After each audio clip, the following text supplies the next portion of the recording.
गोटे छोट गाँव में तुंग तुंग बोली गोटे पिला रहुथिला। तुंग तुंग भारी गरीब थिला।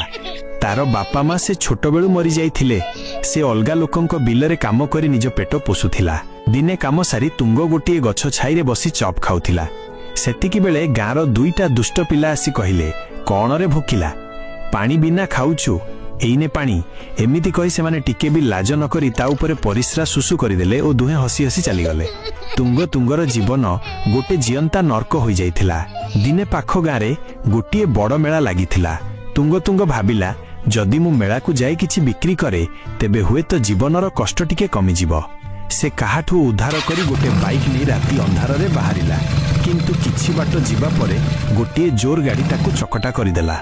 तार मुंड सड़क रे चेपा हो जाइथिला। तार सब राति सारा से रास्तारे पड़ी रहिला। सकाळु ता सब पाखरे सारा गाँ लोक जमा हेले। केतेक कहुथिले भल हेला गोटे भोकिला कमिला, सेमिति भी बंची करूथांता कण। आउ गाँ लोके बिना शव संस्कार रे ता सबकू नदी रे भसाई देले। किंतु तुंग तुंगर आत्मा को सही अपमान सही बेइज्जती सबू मने थिला। तापरे गोटिए राति रे गोटिए पिला सोईथिला। से हठात चिल्ले उठिला, छाड़ी दियो मते, काट नहीं छाड़ी दियो।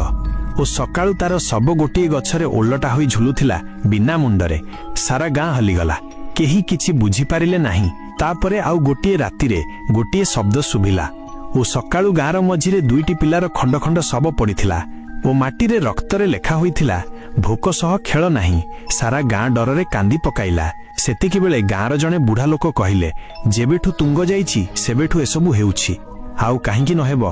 आमे केबे ताकू बुझिलु नाही। समस्ते ताकू गाली देले केवल एथिपाई जे से निज पेट पाई आमठू गोटिए रुटी मागुथिला। एबे तार आत्मा सेतेबेले शांत हेबो जेतेबेले प्रति घरु गोटिए रुटी ता पाई नदी रे भसा जीवो। तापरे आसीथिबा पूर्णिमा राति रे सारा गाँ राति धमटारे गोटिए गोटिए रुटी नदी रे भसाइले। सेतिकी बेले आकाश रे बिजुली चमकिला ओ गोटिए चित्कार सुभिला, धन्यवाद धन्यवाद। तापरे तुंग तुंगर आत्मा को मुक्ति मिलिगला। सेबेठू गाँरे हत्याकांड बंद होईगला। गाँ लोके एबे खुशी रे रहिले।